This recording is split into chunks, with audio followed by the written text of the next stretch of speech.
Today, I have the pleasure of talking to Michael McEvoy, who is currently the Information and Privacy Commissioner in British Columbia. And just to tell you a little bit about Michael, he was appointed to this position in 2018. Prior to that, he had been Deputy Commissioner since about 2013, had an opportunity to spend 6 months in England. And if you ever get to hear his presentation on his experiences there, it's really worth listening to. And he's very proud of the jacket that the Information Commissioner of England gave to him. And really notable, you can learn more about Michael by checking on the BC Information Privacy Commissioner website. But of note there, he is a charter member of the Greyleaf Seniors hockey team. Now, we're not going to talk about hockey today, although it's Canada's favorite sport. We're going to talk about some access and privacy issues.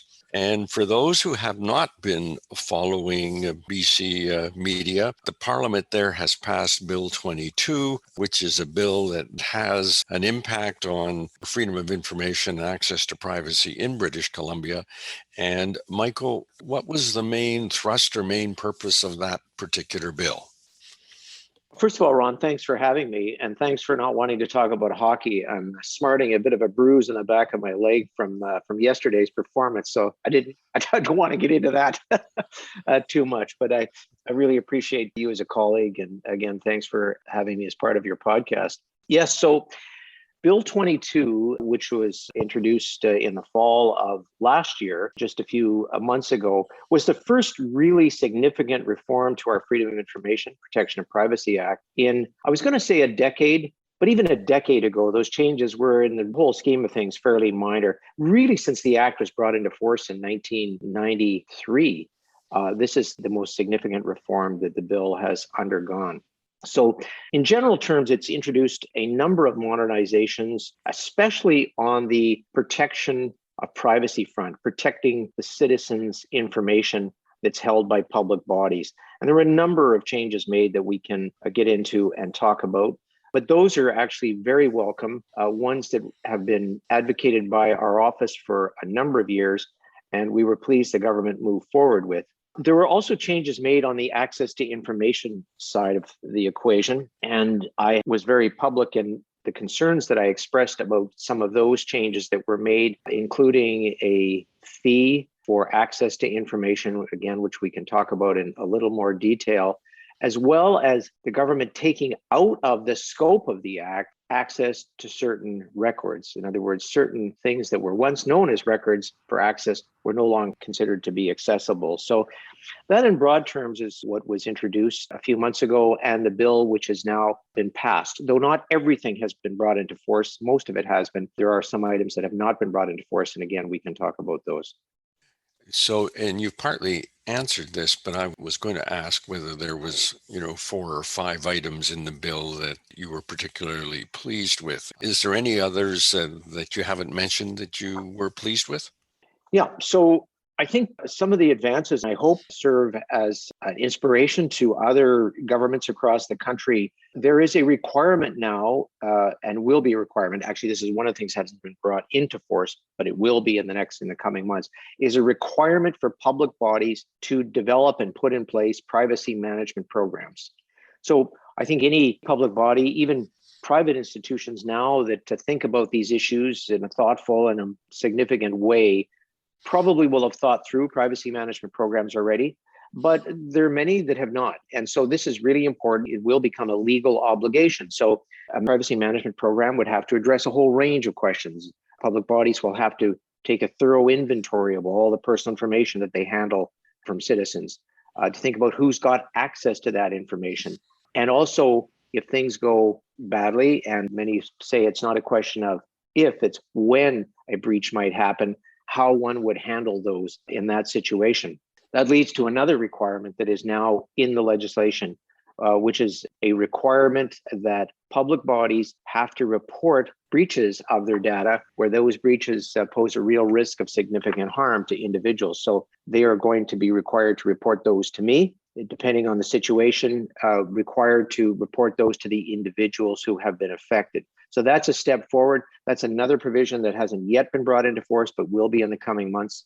Other things that have been added, it is an offense now for people to, it's called snooping often, where people will look at other people's records. They shouldn't be. It's not for the purpose of work. It's because they're looking at an ex-spouse or somebody that they're in a dispute with or something like that. A totally inappropriate access to the information of individuals done by somebody in a public body. That will become an offense now under our Offence Act in British Columbia. And that's, I think, a good step forward to send a signal that that kind of activity is not just frowned upon, but in fact comes with a penalty. I guess the other thing that I would just mention, and I think is very positive, is I would say a sweeping requirement right across the board that all public bodies have to conduct privacy impact assessments when they're developing new activities or programs that involves the personal information of citizens. I mean, that's something I think most good public bodies and even private institutions that think about.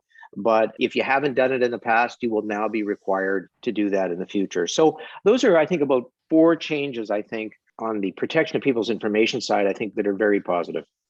So you mentioned earlier fees, and I was going to ask you about changes that you had a little bit of a concern about. But on the fees, is it mandatory that they charge a fee or discretionary? So it leaves it now, the law as it's worded permits public bodies to charge a fee of $10 for what would be called general information. So information that you seek about yourself. So I have a file with, say, a Ministry of Children and Family. I want to get more information about that. It's about me. There will be no charge for that. But if I want to find out about how my government or health authority is doing with regard to COVID restrictions, or I want to find out how decisions are being made about COVID matters, I would be charged a $10 fee if I'm going to a public body, or certainly British Columbia government public body. So a ministry, for example, would charge $10. It leaves it open to other public bodies, school boards, municipalities, all those kinds of institutions about whether they would like to charge for those. At this point, we haven't heard of any of those public bodies instituting the $10 per application fee. And I have certainly been saying publicly that I would not encourage any of those public bodies to consider implementing the fees, because I believe they are an impediment and an obstacle to accessibility and accountability of our public institutions. But it does leave the door open to every public body to charge $10 for FOI applications. You also mentioned that they sort of changed the rule on access to certain documents. What kind of restrictions are there? So a couple of things that they've done is that if an employee of a public body deletes records that they can no longer retrieve, so if, depending on the system you've got, if it's double deleted or whatever, and goes into the public body sort of system archive, as it were, but the individual cannot access it, that record is now considered not FOIable. Which in the past, those records, if somebody made an access request for records that what would be called stored on a server, you wouldn't necessarily get access to those. You would have to demonstrate some good reason why, and there'd be some issues around the practicability of getting access to those records. But in some cases, it would be important to have a look to go into backup records to get that information. That was a discretion that my office had to be able to order that. I have now no discretion. Those records are out of bounds insofar as FOI applications are concerned. And that, I don't think, is a good step. One of the other things that they've now taken out of the scope of the Act is so-called metadata. So this would be data about data. And in the digital world in which we operate, Ron, as you are well aware, some of that data can be really important. So it would track a record, for example, who edited a record, when they edited a record, the kinds of work that went through, many drafts. That you can tell from looking at metadata. It can be important information. And for reasons that are not entirely clear to me, the government has determined that metadata is not something that should be subject to FOI, and therefore has been put outside the scope of the legislation. So that, my office did not think was a positive move, and I don't think adds to public body accountability. So were there any other changes that you had concerns about, or have we flagged the main ones that gave you concern? Well, there was one thing that really jumped out at everybody at the very outset of the changes that were made, and it actually it appeared to remove the Premier's office Right. from accountability under the Act. I pointed out that this was at the very least could create confusion and ambiguity about whether the Premier's office was covered. To the government's credit, they responded to that and said, yes, they would make clear, absolutely clear, that the office of the Premier was covered by the legislation. And so they responded to that. Other changes and significant changes were made around data residency. British Columbia was unique in Canada in the sense of prohibiting disclosure of people's personal information outside of Canada by public bodies, although that was subject to certain exceptions. Nova Scotia had something of a similar rule, but not quite as stringent as British Columbia's. That over time came under a lot of criticism from universities, healthcare authorities, and so on, who wanted access to particularly US companies, platforms, servers that were in the US that could provide, they would argue, state of the art services and so on. That was made very difficult by the provisions of our Act. And the government responded to that by essentially removing the prohibitions on the storage and access of people's personal information outside of Canada. They put a little bit of boundaries around it if the information in question is considered sensitive personal information, that the special PIA has to be put together to address issues about where the information is and what measures are being taken to protect it. But my view is, look, anytime you're going to be sending information anywhere to begin with to a third-party company, whether it's in the US or Europe or anywhere else, public body needs to consider the jurisdiction to which it's going. That just, to me, is just common sense. And you need to put your mind to that to determine whether you have proper measures in place contractually with who you're dealing with. But also you need to think about, say, the jurisdiction in which it's being stored. I don't think British Columbians would be particularly comfortable if that information were being stored in Russia, for example, or some other country without, when you think about the kinds of protections that are in place in these other jurisdictions. So in any event, long and short of it is public bodies, even though the restrictions have been lifted on storage and access outside of Canada, public bodies still must put their minds to ensuring that that information is properly dealt with when they do send it to companies outside of the country. And really, that should be done whether it's sent to a server a block away from their office. Absolutely right. Yeah. Absolutely right. So, sort of at the same time, but on a different track, you had a special parliamentary committee that was looking at PIPA, which is your private sector legislation. And really, quite shortly after Bill 22 got passed, their report was released. And I'm curious whether some of the features that you found really helpful or encouraging in that committee report. There are a number of features that are encouraging about the report of our private sector privacy law. Once again, it's legislation that came into force 2004, and it has not really received any reform since then. And of course, the world has changed a lot. Facebook was just an operation in Zuckerberg's dorm room, I think, at the time that the act was brought into force. And the world has changed a lot. And so that requires our laws to move in sync. I think the special committee of our legislature looking at that, recognized that fact. They looked at what was happening in places like Europe with the general data protection regulation, changes that were happening across our own country, and as well as other places on the globe, and realized that British Columbia really, it's important that we're in step for a couple of reasons. In step to ensure our citizens are properly protected, but also to ensure that our businesses are on a level playing field with those across the country and those globally. Innovation and all of the things that come with technologies in particular are really important to the economy. And we want to make sure that the people who are doing that innovative technology well are supported and protected, and that the laws are in place that are going to make sure that those who want to be bad actors are properly dealt with. So the committee has made a number of recommendations that I think are positive, and if they're brought into place by the government, will keep us aligned with what is happening across the globe. Were there any recommendations that stand out there that you particularly liked? Yeah, no, absolutely. The need I talked about mandatory breach notification in the public sector. We don't have that here in the private sector in British Columbia, which I think still surprises a lot of people. But the recommendation by the committee is that breach notification be made mandatory by all organizations where that breach poses a real risk of significant harm to individuals, to report it to me as the commissioner, but also, as importantly, to report it to individuals who may be harmed.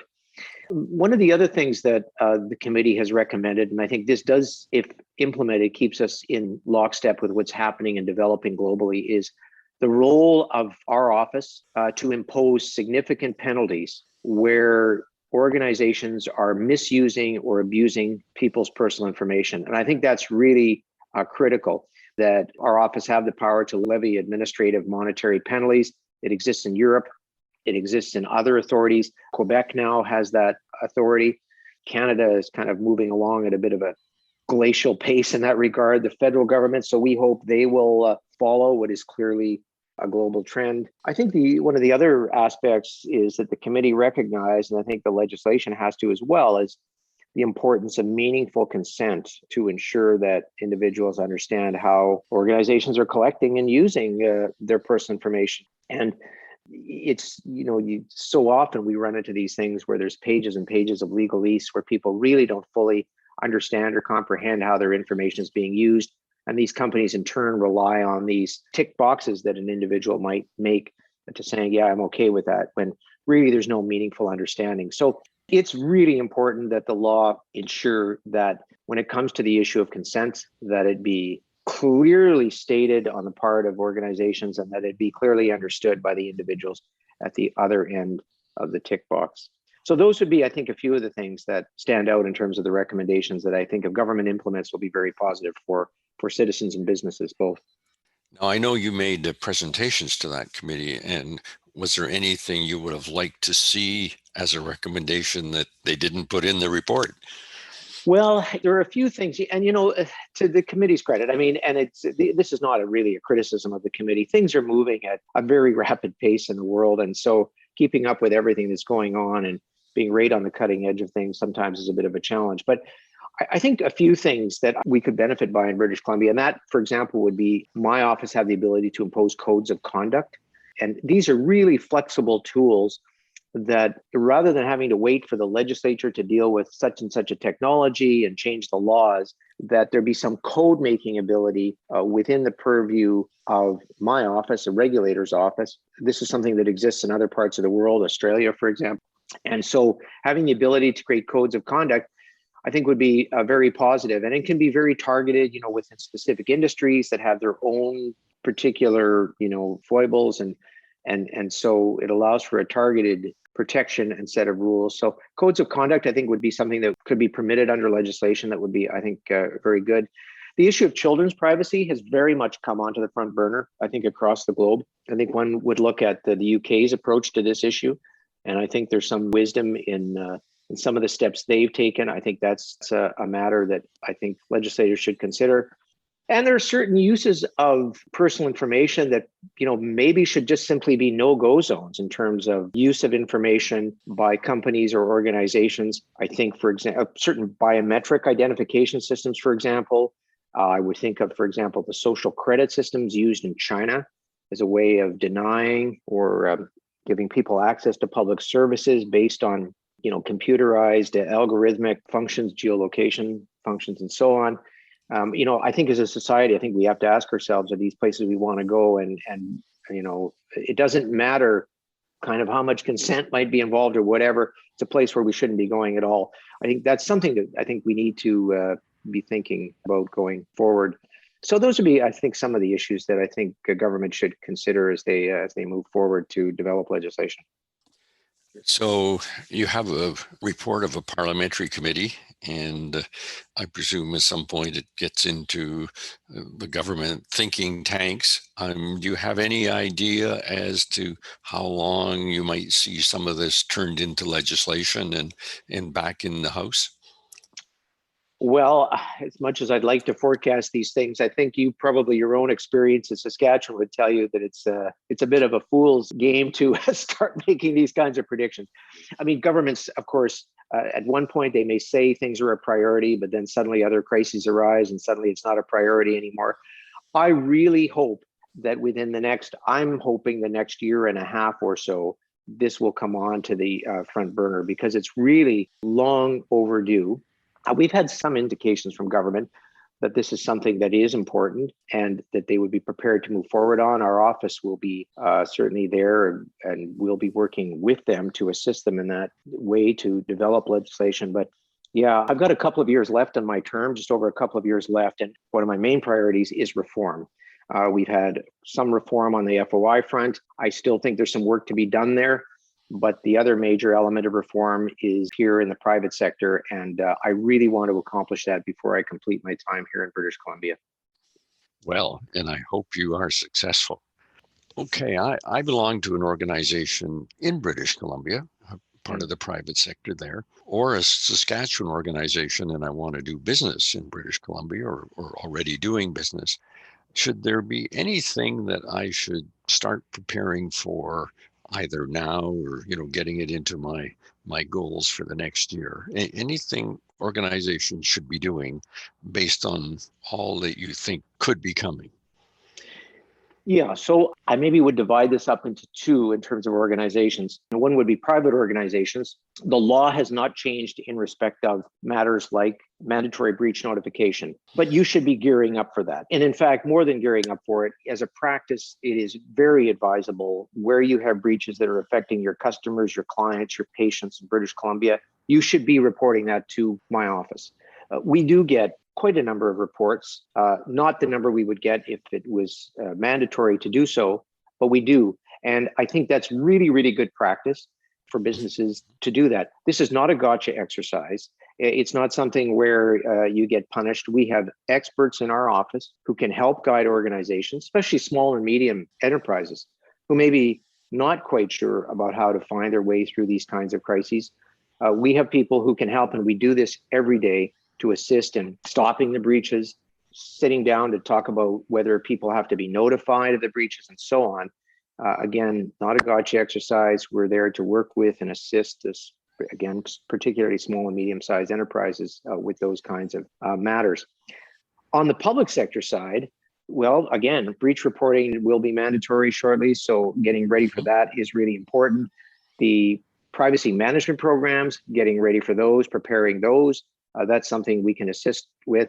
And I guess one of the most significant changes, as I mentioned earlier, is now there is an ability for public institutions, if you're a school board or you're a health authority, to now store that information, to have it sent outside of Canada, to utilize some of these other big tech tools that maybe they couldn't do that in the past, but you need to do it in a responsible, legal way to ensure that information is properly protected. So public bodies will be absolutely preparing for that now. In fact, many of them are going through this process.